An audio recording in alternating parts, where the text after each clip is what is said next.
practically can even read that. We need to change that quote. Usually when people put stuff up, I can't. Well, it's never quite done. Review of proposed inclusive. When Marty resets it or changes the better, he always makes it a little fast because it tends to slow down over time.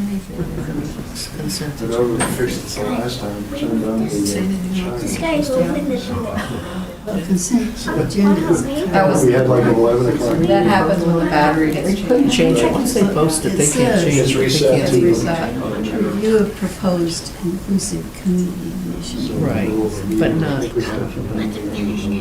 Senate. Senate Bill 62 or anything. That was below the line. All right, it's 5 o'clock. Ready to go? Yep. All right, welcome everybody. Tonight's meeting, August 5th, 2025 already. Can you believe it's 2025 already? I'm Tyler Ward. With me are Bonnie Tucker and Bill Kennedy, fellow select board members. Nicole McStay, our town administrator, is here, doing everything we're not doing. Right? And then we have Tim Brezovics behind the scenes. We are on air tonight, and the meeting will be archived for later viewing. And please, nice crowd. If you know, most of us know each other, but if you do have a question or a comment, raise your hand. I'll call on you and just state your name for the minutes. Tonight's agenda we have a special town meeting we're going to have to put together in September, so we'll discuss that. Charlie Krautmann's here from the New Hampshire DES to discuss dam removal up at Casalis Marsh. Trisha Cheever's here from the Energy and Community Planning Department there, and discussing rates and impact on the budget and that sort of thing. And then we have some other things, some old business. We have people back to discuss the Inclusive Community Missions and Goals Committee, assessing services contract, and the Cold Snowy Springs well operations is the final contract to discuss there and agreement. Drug and alcohol policy for employees, and then review and approve the minutes from July 1st. Now, remind me, that was the meeting where we were only here for 2 minutes and 17 seconds. 2 minutes and 16 seconds, I think. Yes, it was a new record. Thank you. And then there's a whopping party in Texiera Park for people who want to serve alcohol. So we'll see about that. And then there's some items under the consent agenda that were in the packet regarding the one important issue there, at least, the new statutes regarding HB 511 and SB 62. Those are immigration related. We'll just briefly touch on those. All right, up first, town meeting, as senior. Yep. Bring us all up to speed. So we've done this a number of times since I started working here in 2006, where we've by town meeting vote adjusted the exemption amounts that you receive if you qualify for an elderly exemption, and they are, of course, 3-tiered here in Peterborough. This year, though, unlike in previous warrant articles or after following previous warrant articles, the DRA is very strictly interpreting a particular RSA that requires us to set an effective date. Because our town meeting occurs after April 1st of each year, in order to make it effective that year, we have to explicitly say in the warrant article it must be effective for the tax year beginning April 1st, 2025, which will require us, if we want to make that effective for this upcoming tax year with its revaluation and all the other impacts that we're going to have, we need to hold a special town meeting to revise the effective date of that warrant article. So it's really just a procedural vote, but it's a very important procedural vote. I'd like to put it forward to the selectmen. This language has been reviewed and approved by town attorney and the head of the municipal division of the Department of Revenue Administration. This is that adopting this language here in bold will cure our defect and allow us to make these exemptions, these increases to the exemption amounts effective immediately. And so at town meeting, it'll be just like when we're regular town meeting, we present this. Yes. We encourage people to come, right? Of course, please And come. We need And people to vote for it. Probably do the paddle vote, or will it be a hand vote? It should be a paddle vote. Paddle vote, okay. And the amounts for each age are the same as what was voted in May. Yes, yeah, this is exactly the same. So I'll just read it out just so we're clear. Article 1, elderly tax exemption amount effective date. to see if the town will vote to re-adopt Article 17 of the fiscal year 26 town meeting warrant with the following amendment to include an effective date of April 1st, 2025. And then it's the exact same warrant article language to see if the town will vote to modify the provisions of RSA 7239-A for elderly exemption from property tax in the town of Peterborough based on assessed value for qualified taxpayers as follows. For a person 65 years of age up to 75 years, 100,000. For a person 75 years of age up to 80 years, 150,000. For a person 80 years of age or older, 200,000. And then in bold, this is the new text. The effective date of this modification shall be April 1st, 2025, and shall allow residents to claim the modified exemption under this Article 1 for tax year 2025. That's it. And we're solely voting on the bold. That's Statement. that's exactly what we'll be asking the people to vote on, yeah. Great. Do you need to make a motion right now? You'll need a motion to approve the warrant. Yeah. All right. I make a motion to approve the warrant. Now, anybody want to stop us from doing this? All right, all those in favor? Great, see you in September. Yep, September 10th. Which is coming up pretty quickly already, right? A little more than a month. Okay, great. That'll happen then. Okay, Charlie Krautmann, welcome. Thanks for having me and getting me on the agenda so quickly. So, a little plug on the Dam Bureau. We consist of 3 different sections: dam safety and inspection, whom are the regulators, and go around and inspect on a routine basis all of the privately, municipally, or state-owned dams. So there's a couple thousand of those in the state. And then we have our operations and maintenance group and engineering and construction group, whom take care of only the state-owned dams, which there's about 275 of those. So I'm the chief of the engineering and construction section. I have my own construction crew and engineers and surveyors, and we go around rehabbing state-owned dams and sometimes removing them. And Casalis Marsh in the state forests has become problematic. It's been problematic for many years from the Dam Bureau's perspective because we can't maintain it as it was designed due to beaver activity. And so the dam itself is owned by Fish and Game, but about 20 years ago, that operations and maintenance fell upon DES, Dam Bureau, because of staffing. The dam itself is on DNCR land, so it's state forest. So about a month ago, had a meeting amongst Fish and Game, DNCR, and DES on the future of this dam, and we all decided that it was in the best interest of the state to remove it. And we're seeing, so a little on Casalis Marsh, it was built in 1968-69. It's about 6 feet tall, 250 feet long. It impounds about 3 acres of water. The drainage area upstream of it's about a little less than 200 acres. And it consists of a concrete drop inlet structure, which is under all the beaver debris there, that's vertical, that's attached to a 24-inch corrugated metal pipe outlet. And dams of this vintage and design we're seeing fail now. Built back in the 60s, really since the beginning of 2000, we're seeing these types of dams to fail. We have 4 or 5 dams in the state that have failed of this design, many more public or privately owned. And we also have a few that are actively failing, so that we plan to remove next year. Now, we're going to remove this via an emergency authorization through the wetlands because it's really at any moment this thing could fail. It's been overtopping for quite a few years, but it's just going to take one big thunderstorm for it to overtop and catastrophically fail. So we'd rather be proactive and remove it now versus having an environmental issue once it fails. So the plan is to go in there and remove the concrete drop structure, corrugated metal outlet pipe, and then replace that area with riprap and such so that it will still remain a crossing for logging trucks. And that's one of the stipulations that DNCR had, is to maintain that access.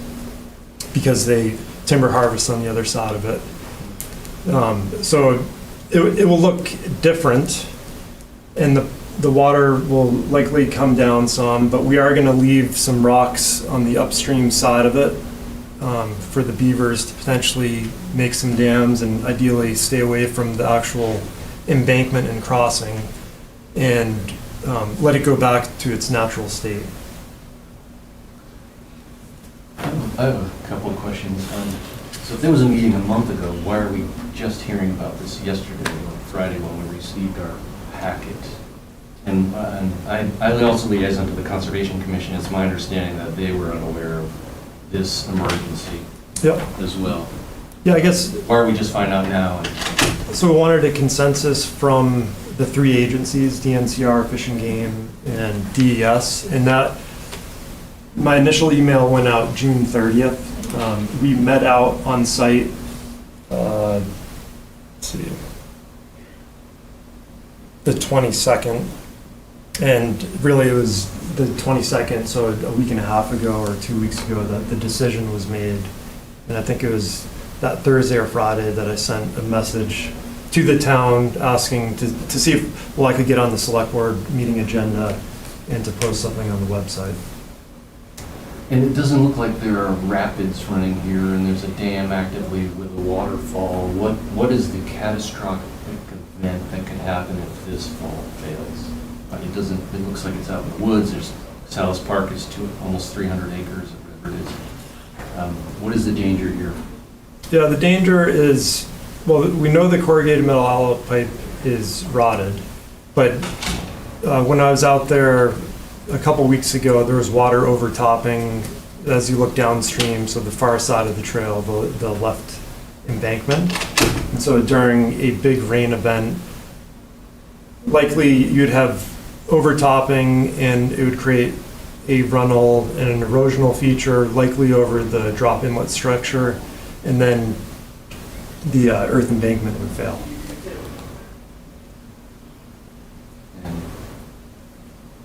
And why spend money to even bother with it? Or why, that would be a natural occurrence, right? Yeah. Would it, It's, well, the berm and embankment is not natural. That's a man-made structure.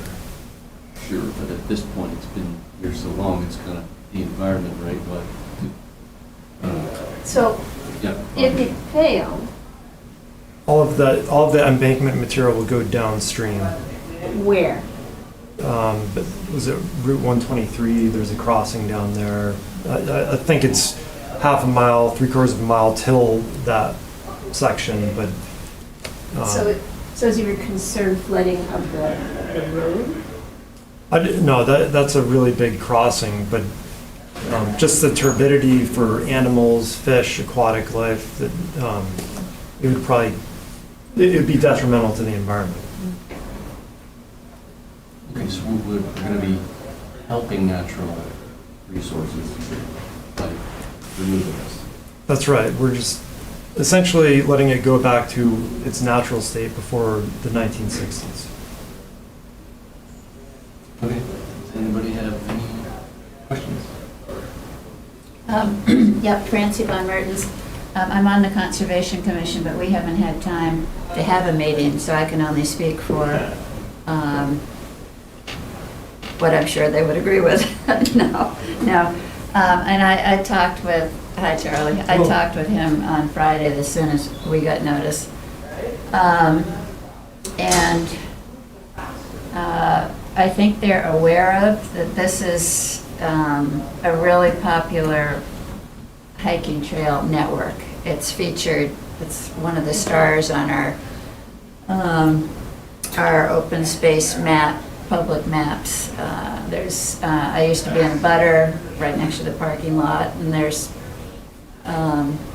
when the mountain bikers have their event Friday afternoon or Thursday afternoon, the parking lot is full.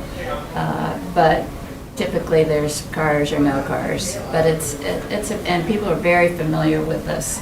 And I don't know if you knew to that extent.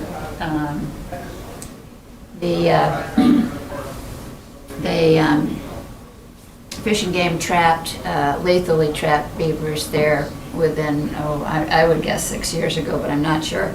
And it so distressed the neighbors who now live in the house that we lived in, that Nico would go down and remove the sticks, but I can't explain that there's a lot of sticks there, so we obviously, I don't know when that photo was taken. I went down there today, and there's no sticks anywhere, but the outlet that the water's supposed to go down and under the culvert, the degrading culvert, the beavers have had mud all over, it's not sticks, and to wade out there and remove the mud, I know that Nico's not doing it. Yeah, there's a picture.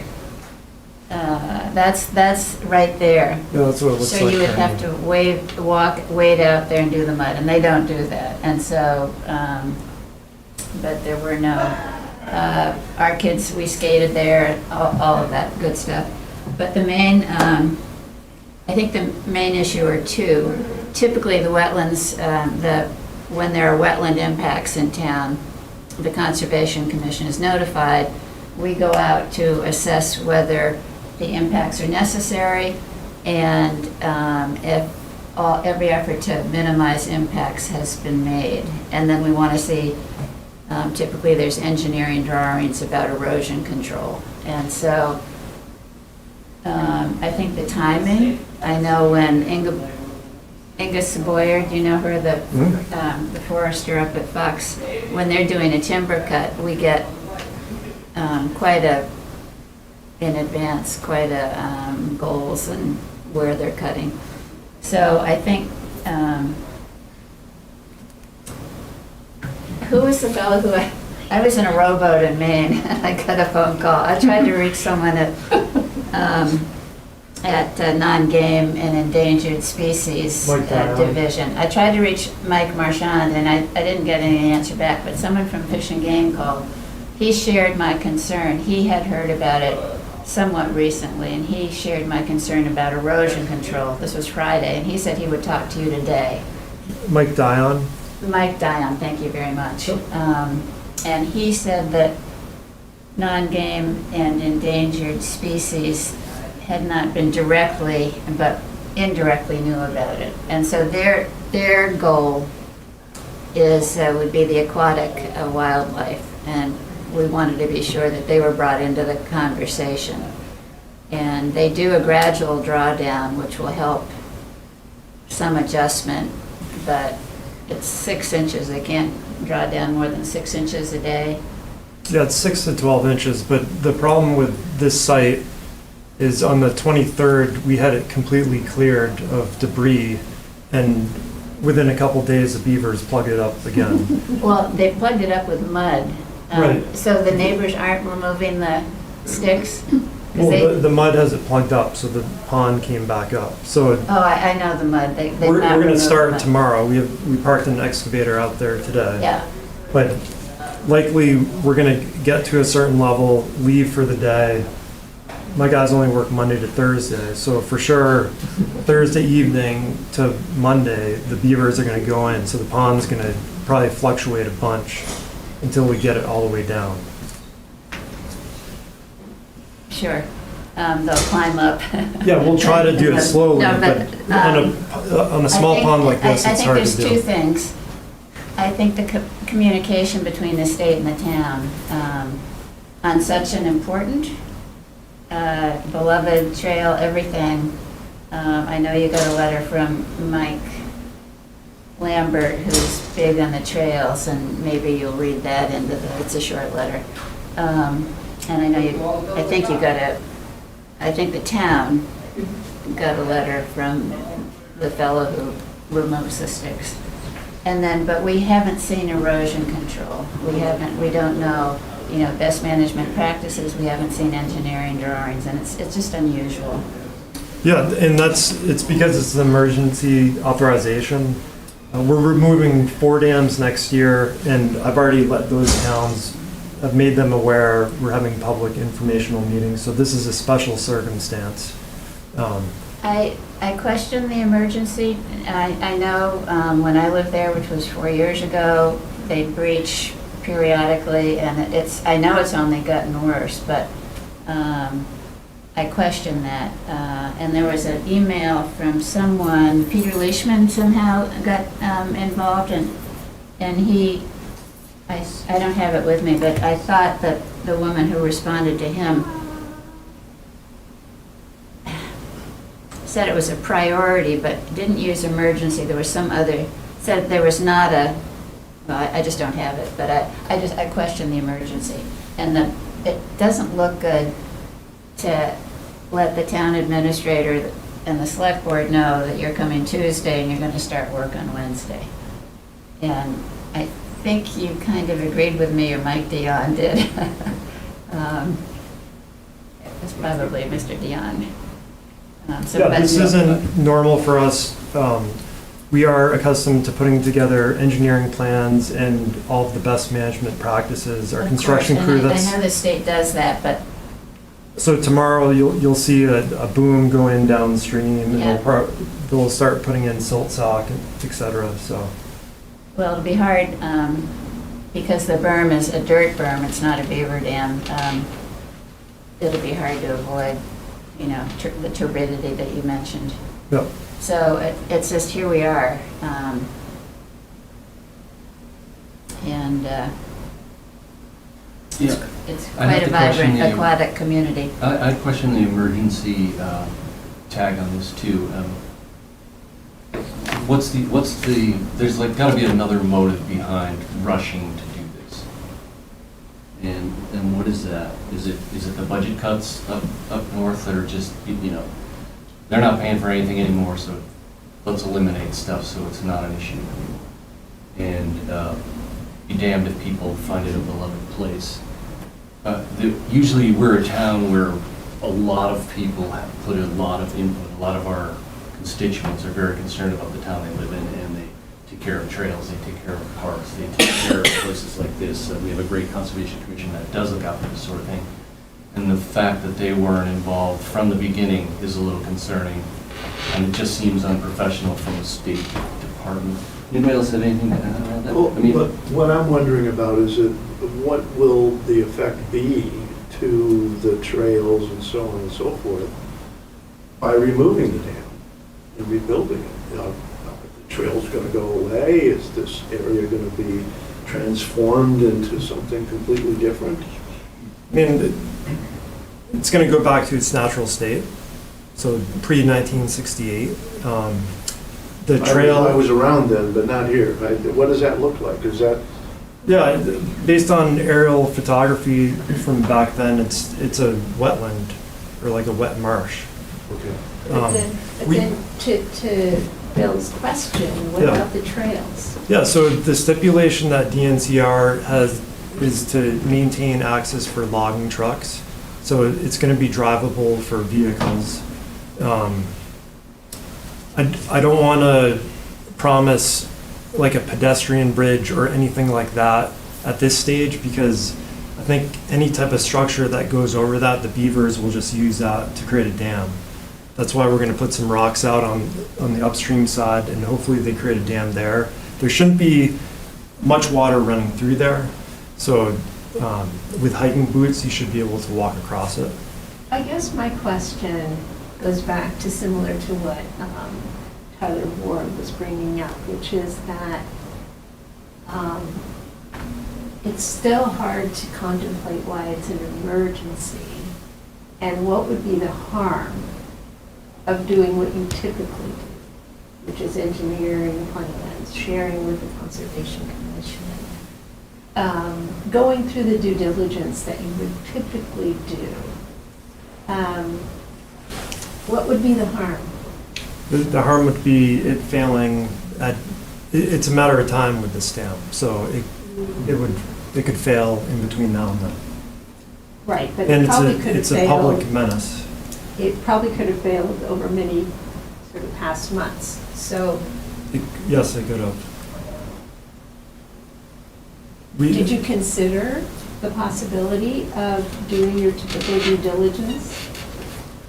I mean, with this dam, because we see it overtopping again and again, we think it's a priority. And from the public's perspective, we've seen sinkholes develop along the corrugated metal pipe, so somebody could hurt themselves if they're trying to cross over it and a sinkhole developed.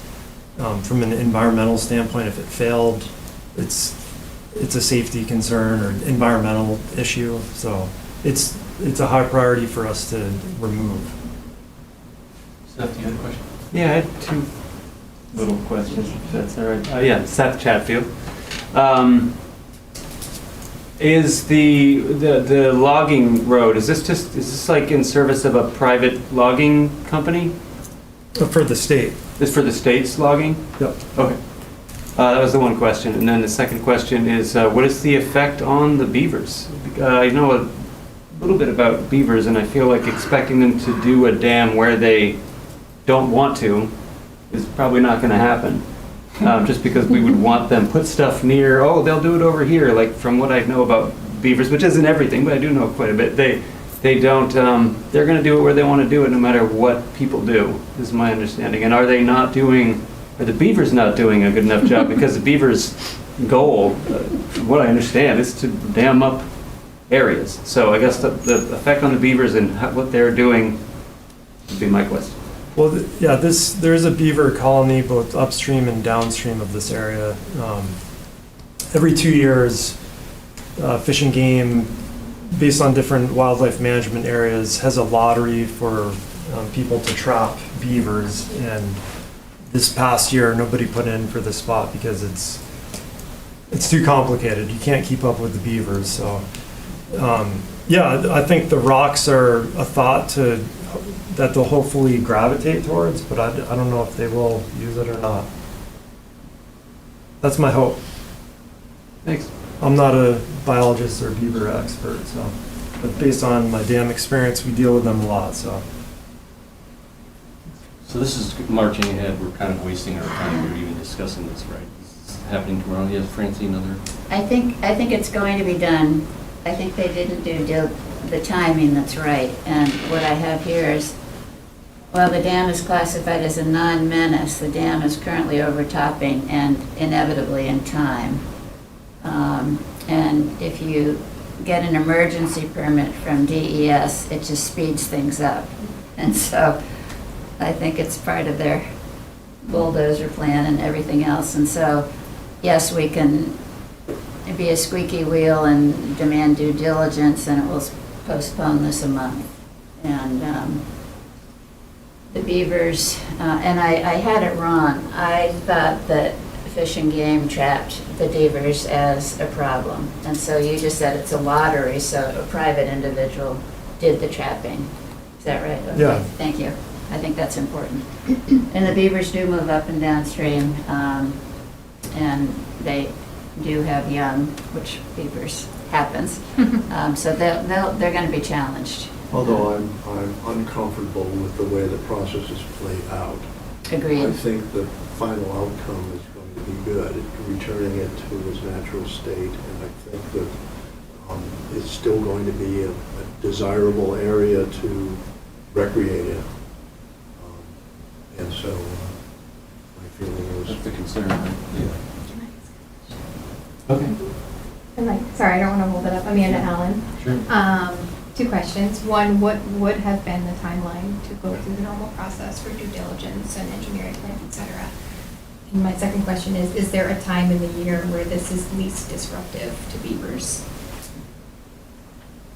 I'm not sure about disruption to beavers, but to just normal wildlife, now is the best time to do it. Mm-hmm. There's concerns with like amphibians and reptiles in the winter time if you do any type of drawdown. Mm-hmm. So usually when we're drawing down stuff, we have to start that. Usually we start after Columbus Day, and we have a few weeks to do that because the amphibians and reptiles burrow. And then the waterfowl and stuff are, I think most of those things have fledged the nest. So the springtime is also not necessarily a great time. What was the other question? What would have been the timeline had you gone through the normal processes? Yeah, so an impoundment of this size, RSA 48213 requires us to do a public informational meeting for any pond that is 10 acres or greater that we do a drawdown. So the state isn't required to give any type of notification for this aside from sending the Conservation Commission the wetlands permit and such. And so, yeah, if we went through the normal design and permitting, it might be a few months.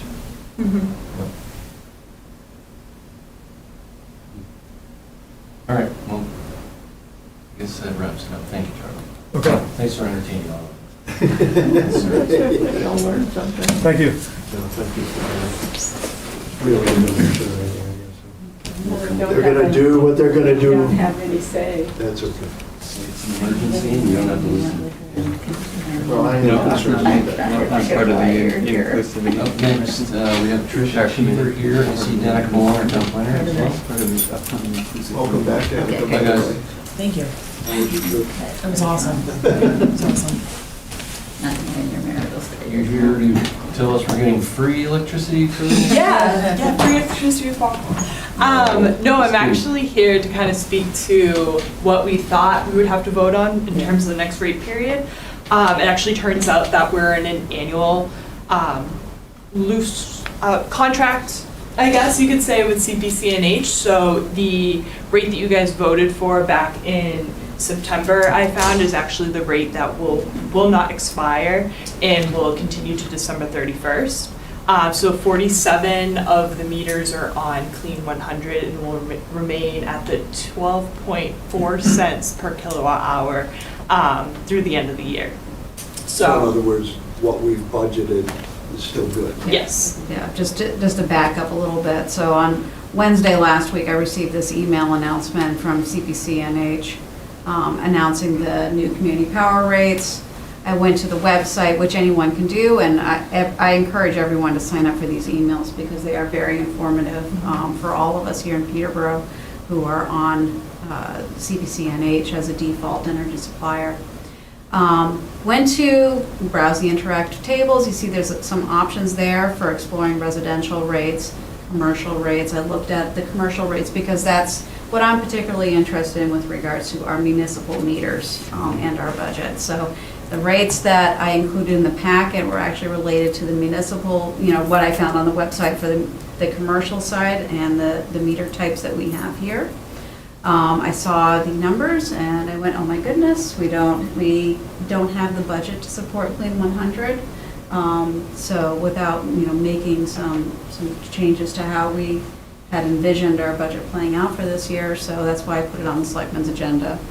But then some follow-up happened, and greatly appreciate Bruce's work on that and getting things cleared up. So we are all set through the end of December.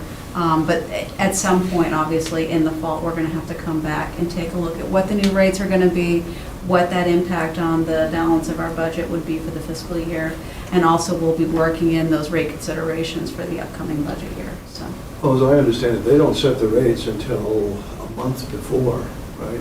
Mm-hmm. So we won't really know what the rates are going to be starting January 1st of next year. So Until we might December. keep a slot in our budget Yep. Yeah. process. And that's, as you know, you get your first look at the draft budget in December, but of course, that draft budget isn't final until March. Right. So we do have opportunities to revise it. And then additionally, this opportunity to get a year contract was good because the rates have gone up. There's a question about whether we can do that again. Can you speak to that, Bruce? Bruce Tucker, West Peterborough. There's a chance that CPCNH will not offer an annual rate for next year. We'll let you know as soon as that's decided. So I know you have the opportunity to have others bid on the following contract, but I can't guarantee that there will be an annual rate next year. Yep, understood. Great, so we can cross off We vote can- on power supply. We can pass over that, yep. Excellent, all right, thanks for the information. Thanks, Trish. Yeah, up next we have, Amanda Allen is here with some other members of the committee. Mm-hmm. Welcome. Thank you for having us. I understand you worked on this document. With Amanda? Yes, And? and Bonnie. Yep. And friends? Yes. Yep. So you want to form a committee, a town Yes, committee we do. that's dedicated to whatever purpose here under the mission. Mm-hmm. Okay, I have some suggestions about that. Okay. You want me to carry on? Sure. Sure. I want to make sure that everyone who is involved in the committee, that it's an advisory committee. You advise the select board, actually, well, the town administrator, of course, would be involved, but ultimately, it would be the select board who would implement any of the proposals that you may make. Sure. So I thought maybe we ought to clarify that in the mission statement by saying our mission is to advise the select board to continue and/or to develop new town policies and practices that ensure that all individuals and so on and so forth. It was made clear to me by Nicole and Bonnie, and we worked on this together, that committees of this nature are by design advisory. Good. So it doesn't necessarily need to be explicitly called out as an advisory committee. It would operate just as the other town committees, which are advisory function. Right, but if I wanted a new member, if I want to be a new member of your committee, I think it would be good to advise them in writing that they're in an advisory position. Sure. Some people come onto these committees and think that they can make policy changes and they don't have that power. So I wanted to tone it down a little bit, but at the same time, I certainly encourage that happen. Sure, I'm not sure that the other committees explicitly say advisory in their mission. No, but I haven't participated in their mission Sure, statements. but I'm just saying that this is in the spirit of the design of the other committees as they've been voted on. And we did, Nicole and I did communicate it Sure. that way too. Oh, I fully expect that. Finally, I see here you want to have a committee of 7 members. Is that reasonable? I mean, it's sometimes difficult to get enough members. To be honest with you, we already have 8 people who like to participate, so we will be probably looking for alternates. And, with a well-organized committee and limited terms of service, we hope to have a good diverse group of people who are engaged. Right, and you'll stagger their terms. Exactly. One other thing I wanted to caution you with is that the select board has the authority to appoint people to committees. Sure. So what you do is propose members to us and then we appoint them. I can't think of a single time, certainly not in my tenure, that we've refused to seat anybody. Why would you turn away someone that wants to volunteer to help the town? But it's part of that process. And a lot of people aren't aware of that either. But anyway. I'd also like to make clear, and you may not be aware of this, once a committee is formed, automatically RSA 91A, Plus, the right to know, what Yep. people call it, applies, which means no more than a quorum of people can meet and discuss any of your topics. If Yep. you do have certain things that you want people to work on, where just one person can't do it, you can appoint a subcommittee of your committee to work on that. And then that's a subcommittee, so they don't have to have publicly no, they noticed do. meetings. Yes, they do. Oh, If they're an subcommittee. official subcommittee, absolutely. Yeah. Okay. Yeah, there has to be posted, Even if it's not a quorum of the entire group? even if it's not a quorum, if they're doing the official business of the committee, You they might have want to to talk post to some of minutes. the committees out there. I'm not, So, and then the other thing too, I think we talked about this, but just every committee typically has some kind of support from some part of the town. And in this case, you would come under the Yeah, administration. absolutely. Yeah, actually, I have an email directed to you, Nicole, that I was going to send and follow up to today's meeting, just to get kind of a Community Operations 101 Yep. on the Yeah. books about, making sure that we're following the right processes. Yep. Publishing meeting minutes and meeting locations and all things like that. Right. Right, I think the agenda has to be published, 3-4 days? 24 hours. 24 hours, Yes, okay. at a minimum. They put them up on the board view too, so you'll have to go through that process.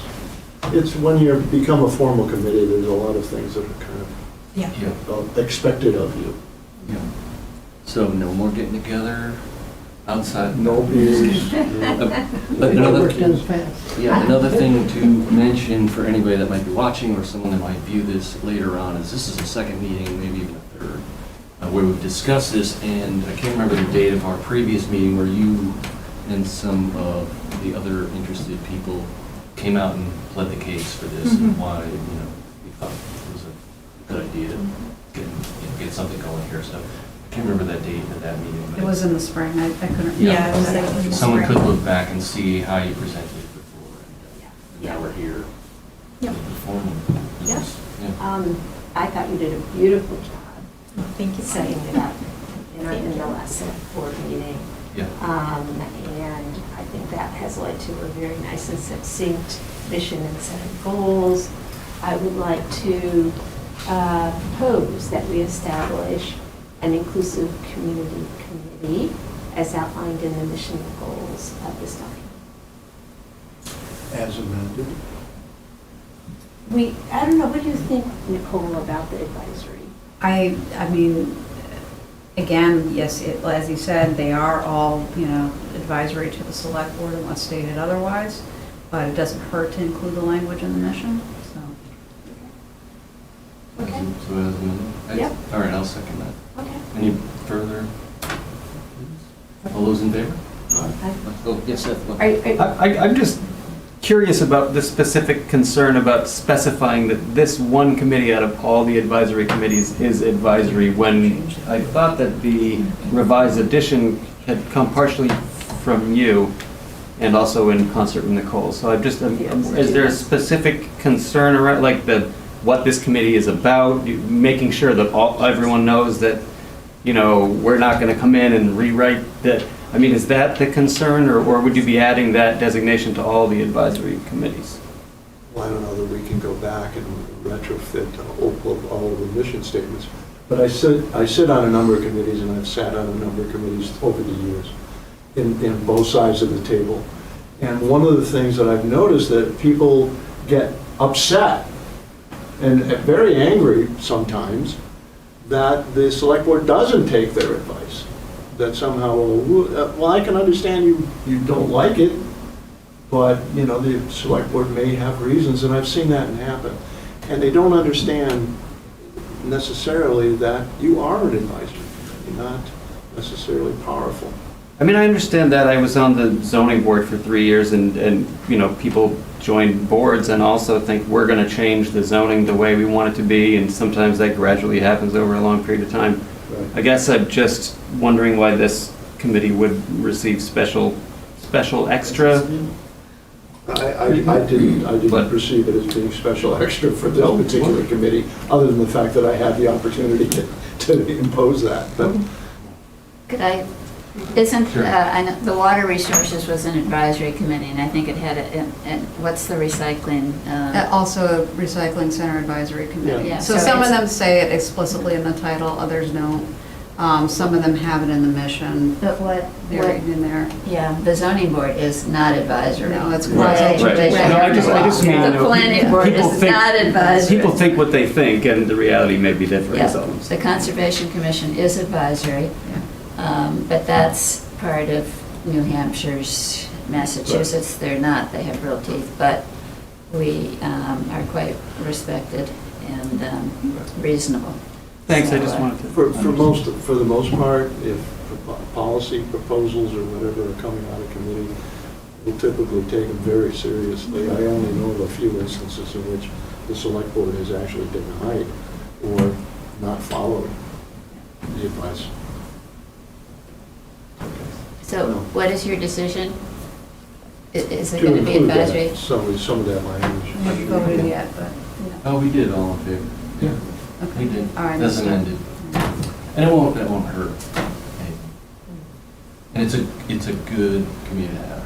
It's something to continue with as things change rapidly in higher aspects of state and federal governments. So, Yeah, and this is a concern for our particular town, so it's important to have. that'd be great. Thank you so much Yeah, for thank all you. your Thank work you on for this. Yeah. everyone Yeah. who supported Bringing it this. forward. It's amazing to see it become a real thing, so I'm so grateful.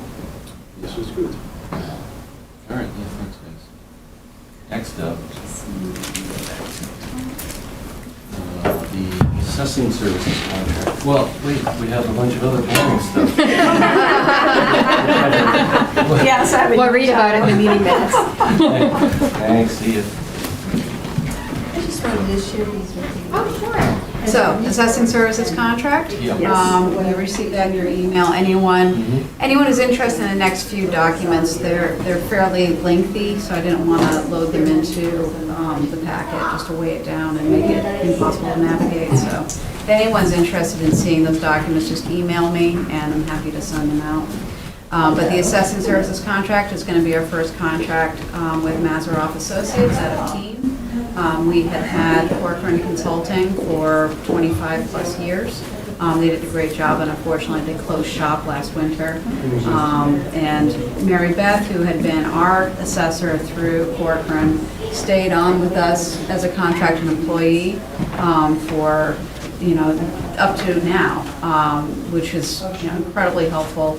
Got us through the spring tax bill, is helping us through the final stages of doing the transition to the new database, and is helping make sure that there isn't a big mess of work for the next contractor to do.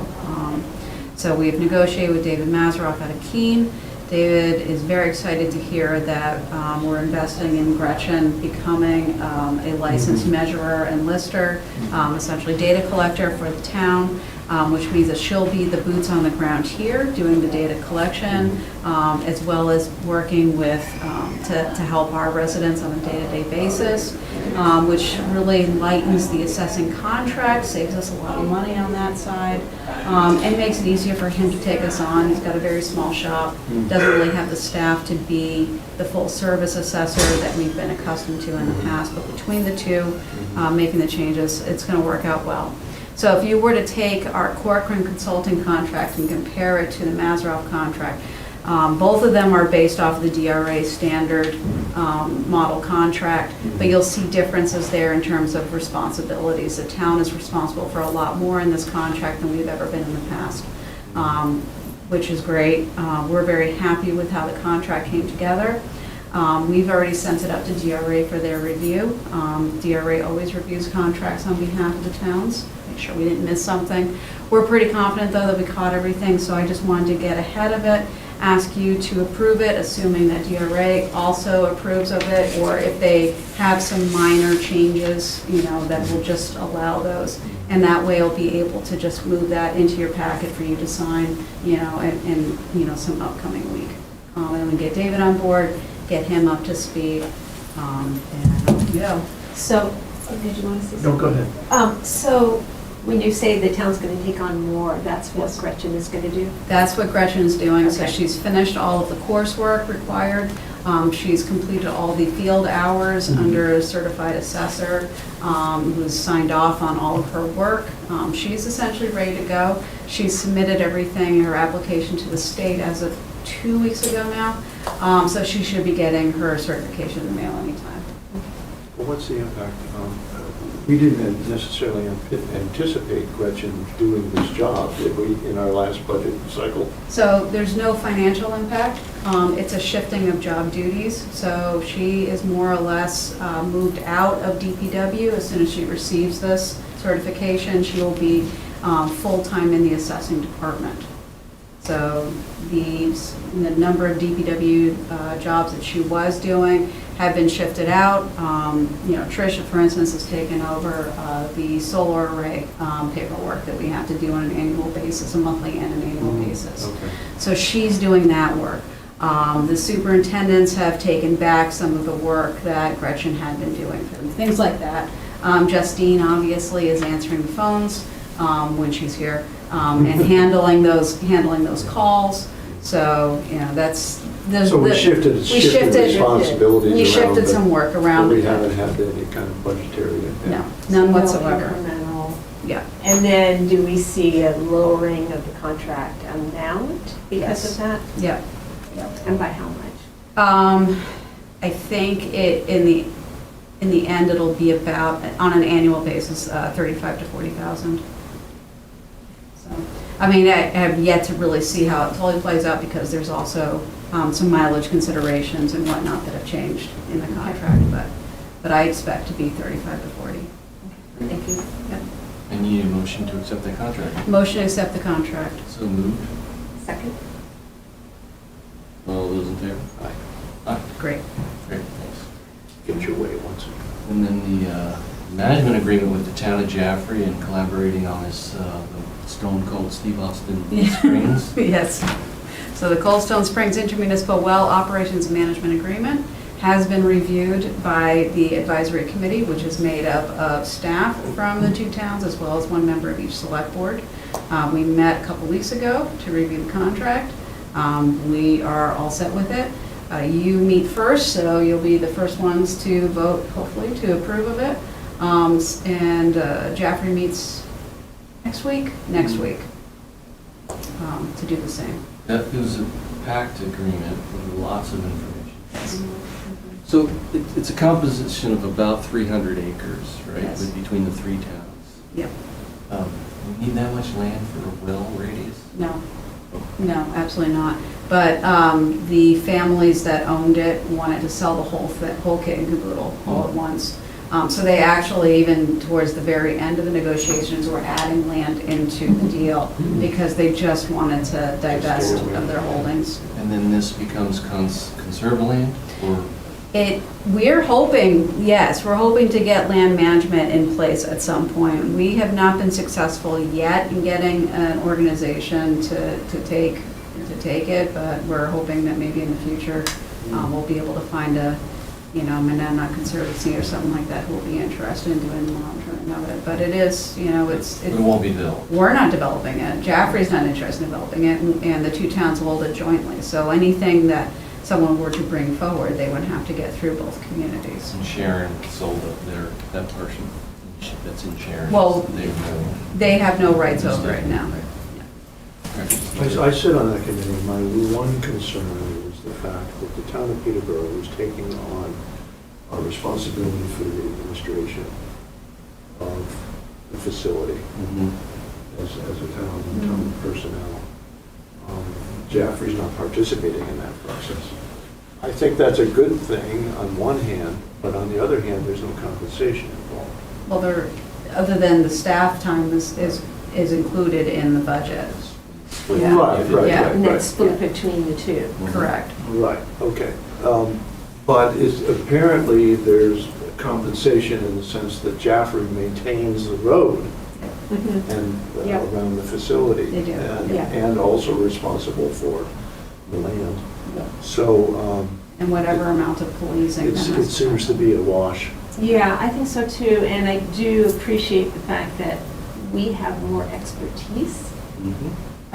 than Jaffrey does, so that we can feel more confident that it will be appropriately managed. Right, I mean, we do have an award-winning Oh, I know. water facility now, thanks to Nate Brown and crew, and certainly they can handle Yeah, they're, work with you. yeah, they're enthusiastic about it.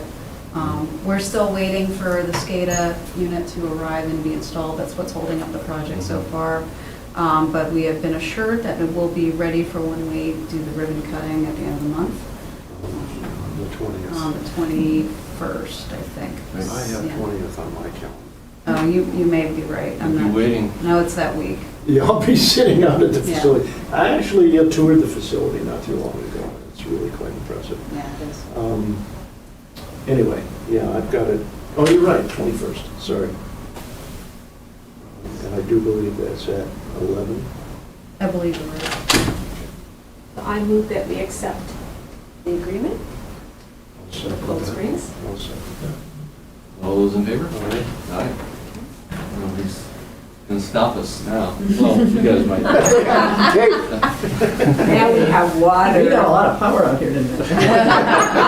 If anything goes wrong, as it has happened in the past on Summer Street, this would be really important backup. That was a mess. Speaking of the water and the systems that Nate and crew have worked on, there's later in the consent agenda, there's a statement about the Adams pool, so we might as well cover that too. Sure. They've taken care of Yep. that's very exciting, that's up and running, we'll Yep, reduce absolutely. chlorine and It save did money reduce, and- it did yeah. reduce chlorine consumption. So that's an email from Craig Fraley to Seth McLean, Mhm. talking about what they realized in cost savings at the pool, just running it this year, Mhm. with the new SCADA system and the new chlorine system. They were going around and dumping chlorine into the They were, pool. once upon a time, yeah. Oh, once upon a time. Yeah. This Have is the kids move over to that side. Yeah, exactly, yeah. So now it's, well, you know all about this on the rec committee too, right? Yeah. So this is a big improvement. Yeah. And we saw over $4,000 in savings this year, so it's great. Great. Very, Yeah. very happy. Yeah, good. It ran very well. No more bloodshot eyes. Okay, now Peterborough's drug and alcohol testing policy was Yeah. updated. Yes, so this is, it's been 10 years since we last did an update to the general drug and alcohol testing policy. It once upon a time was a combined policy, so it included general staff as well as CDL drivers. You recently approved the new CDL drivers policy, or policy for the CDL drivers. This is now a revision of the general drug and alcohol testing policy. Most of it is the same. A lot of the wording has changed to bring it up to modern standards, our current standards. So it's really, on a day-to-day basis, it's not going to be a whole lot different unless we make some choices about including other positions in the random drug and alcohol testing pool, which is what will allow. I did notice under the section employee responsibilities, section C, it says employees are prohibited from consuming alcoholic beverages within 4 hours of work, during work hours, while at work, during breaks, lunch. But should it specify before, 4 hours before work? I mean, you don't want people waiting 4 hours till after work to have their alcohol, right? Is Does that that say that? Sorry, I missed that. Let me pull it up. within 4 hours of work? So that could be within leaving? So work that includes or callbacks, yeah. within- That's to Oh, accommodate callbacks. callbacks. Okay. So it could be It with could be after. after. Oh. But it Does should that be need to within, specified? it should specify, call, 4 hours before work. And then should it also include, not just alcoholic beverages, but any of the stuff, just have that, the list of substances? Well, they can't do any of those. Well, of Those course. are Oh, and all, prohibited, they can't do period, it. unless Alcohol is legal, they right. have a prescription. Some of those obviously are prescribed, drugs Okay. that can be prescribed for, medical reasons, but generally speaking, yeah, those are prohibited. We are a drug-free workplace. Where did you see that language? I'm sorry. Employee responsibilities, I don't know the point. I took a That's fine. screenshot of it, but. and Nice, there we go. it's Steve. Okay, so I wasn't quite sure. And then what Yeah. about vaping? Sometimes people sneak a little Vaping's prohibited in town buildings. in buildings, but what about vehicles? out It's also shoveling? Also Ouch. prohibited in vehicles, but Okay. it's tough to enforce. Yeah. And then people are randomly drug tested. Is that what happens? They can be. So we have a policy to randomly drug test any employee who has access to controlled substances through their work, Mhm. so our EMS professionals. That could hypothetically be extended, per town administrator's decision or for select board's decision to include other job descriptions into that random pool. And we do have a definition, a refined definition of safety-sensitive positions, which makes it pretty clear. But any new employee is required, when you're going through the onboarding process to pass a drug and alcohol test. But other employees besides folks on the EMTs and so on and so forth, they're not going to have access to, unless it's illegal access, right? Correct. I mean, they So I don't shouldn't, know no. that we- Yeah, I don't they're, know that we need to extend it beyond. It's so, for instance, I mean, the only, if I were to go to that definition, what's the second? That section.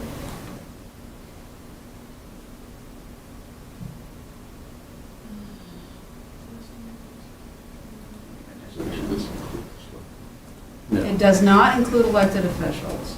There you go.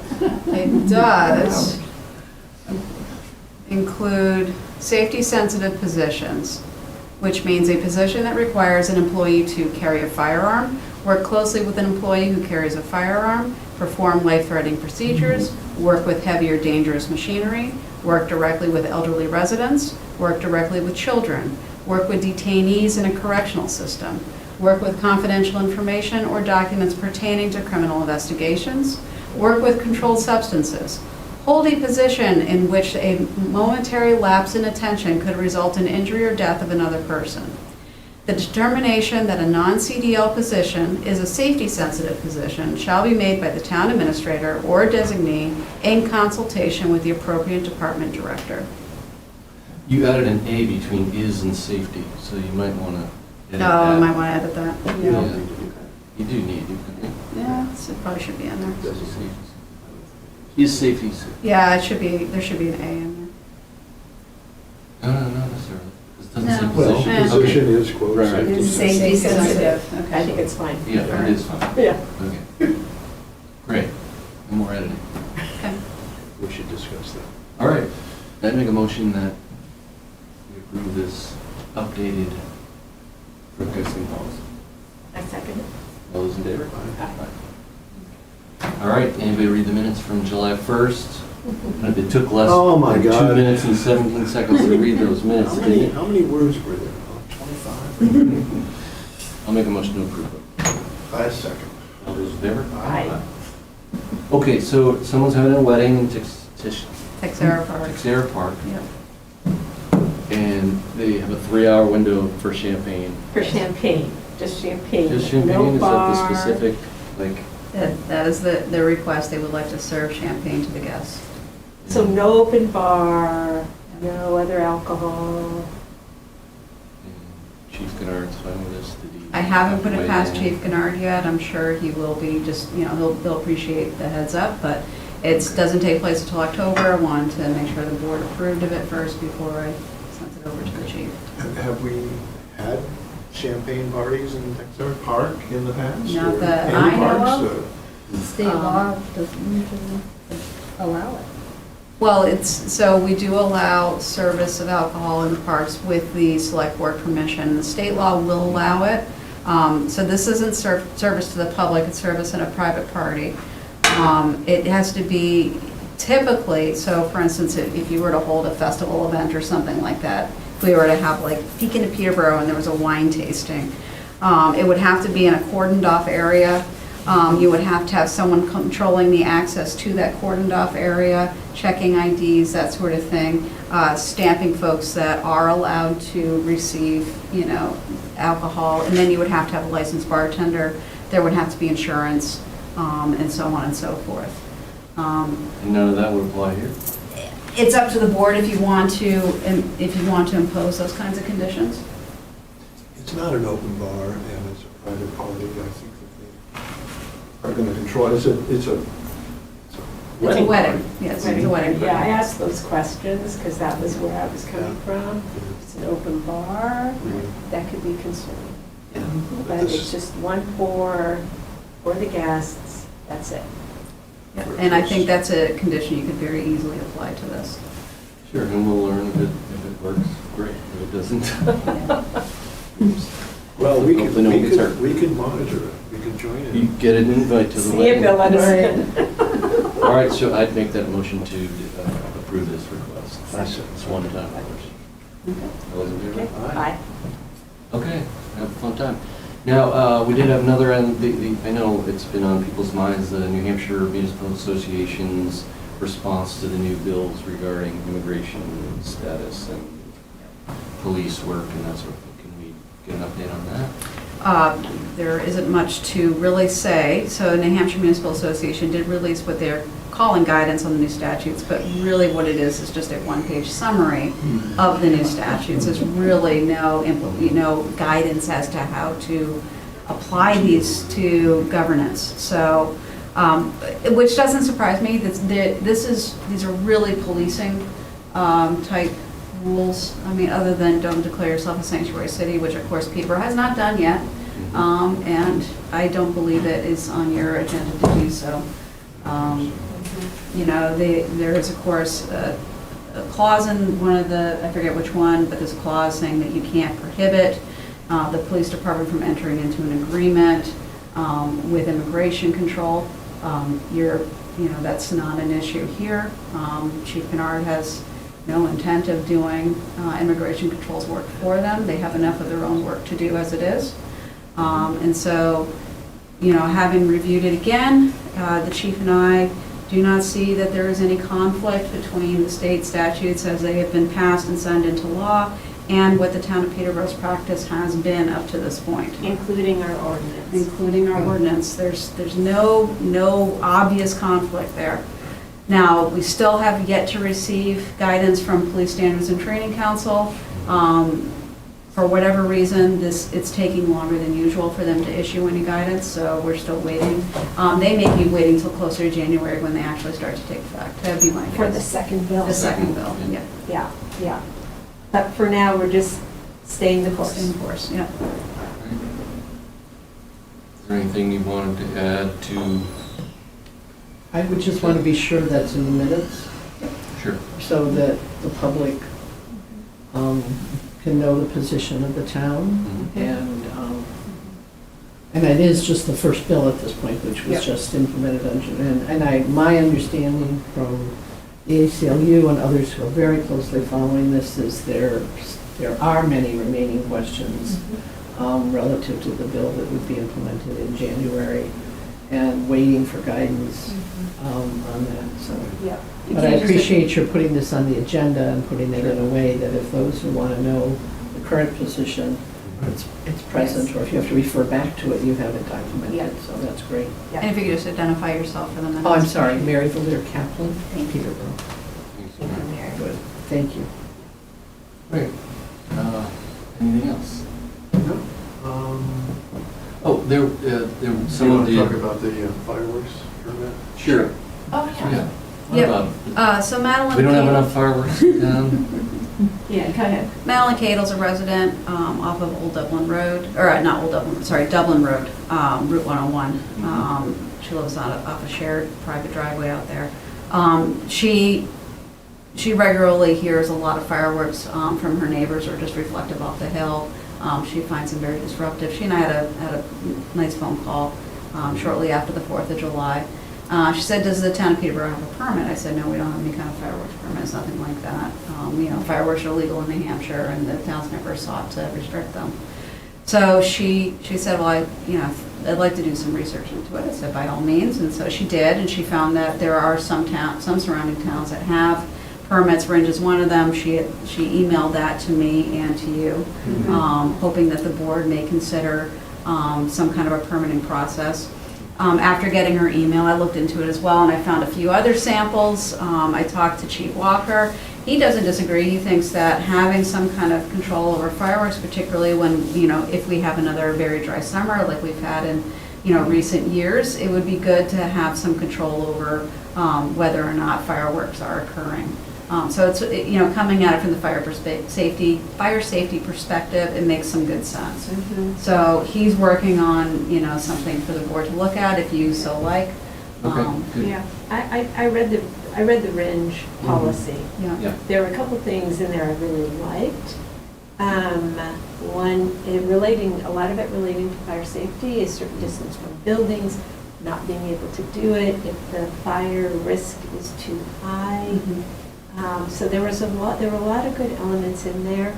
I also appreciated our resident and her concerns. And so in the Ringe policy, it does give a time frame, like from 10 a.m. to 10 p.m. or something like that, so people aren't, people didn't sleep. So I look forward to seeing what our Chief Walker comes up with. Yep, good. Yeah, and interesting, Ringe has a policy with Atlas fireworks. Yeah. Yeah. I wonder why. Business. Yeah, it's good that we mentioned that. Yeah. So we're working on it. Okay. Hopefully we'll have something soon. Yeah, they have, down in Jaffrey and Ridge area, they have large fireworks displays. I think they're going to get their arms around that. I don't know that Dublin has a. I don't know that Dublin does. I didn't see Dublin. I saw Ringe. I think Antrim had one. I looked at a couple others. Did Jaffrey have one? No, not that I No? saw. Even for that festival? Yeah, I mean, we have permits for having fires. Right, exactly. Having little campfires or little, so we have permitting for things that create Yeah. fire risk. Mhm. And I just see this as It's an extension of an that. extension of that. And also, we did receive some concern about speeding on Old Street Road. Now, Yep. this has been going on for many, many years, and it happens on every one of our town roads. And, and I encourage people to read the minutes and see Seth's response. I think he had a great response, and, he's looking into doing what we can, and, it's Mr. on us to drive better. Yeah. Mr. more Vaillancourt wants the town to assess data from those. So those signs they have some very rudimentary data gathering capabilities, but they're not really meant for traffic counts or, traffic modeling. Is or anything this like that. something we could offer Mr. Vaillancourt to actually perform for the town? I think, Give him access to the data? A off radar his- gun or something? I don't- How- yeah. No, well, I mean, Oh, from the sign. from the signs. sign. There are Well- two signs on. yeah, I think Seth had said in one of his emails he was gonna see if he can get the data together Yeah. at some point and see what it looks like. Right, I'm trying to Yeah. alleviate the responsibility of the town to actually provide this data on a regular basis. I mean, I I don't know. I'm not inclined to allow the general public access to town's equipment. Oh, come so on. It's just, it's me. What can I say? Yeah.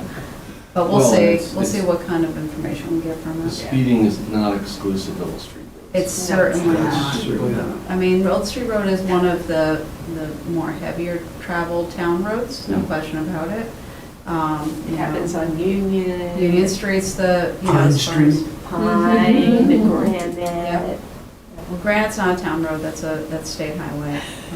But yeah, there's plenty of roads Lots that of get lots speeding. of speeding, there's no question about it. Yeah. Old Street Road does happen to have been Route 123 at one time. Right. So it is built to a standard that encourages a higher rate of travel. And we've done what we could to try to reduce that by, eliminating the fog lines, eliminating the center line, reducing the width of the road during reconstruction. But it's still a nice, smooth, quick road. And not considered a state road, Route 123? When it was 123, it was a state road. It's not anymore. 123 now bypasses down on 202 over Granite Street and Concord Right. Street. Yep. So, can you clarify for me, do we not have the ability to have our police park in places where they can monitor speeding? And they do. So they'll park, not on any kind of set schedule. So, but they do go around town. They'll sometimes stop and monitor speeding through certain areas. More likely, though, they're going to be driving through those areas, so that, you can't warn oncoming traffic that, there's an officer there. But, there's only 2 officers out on patrol at any given time.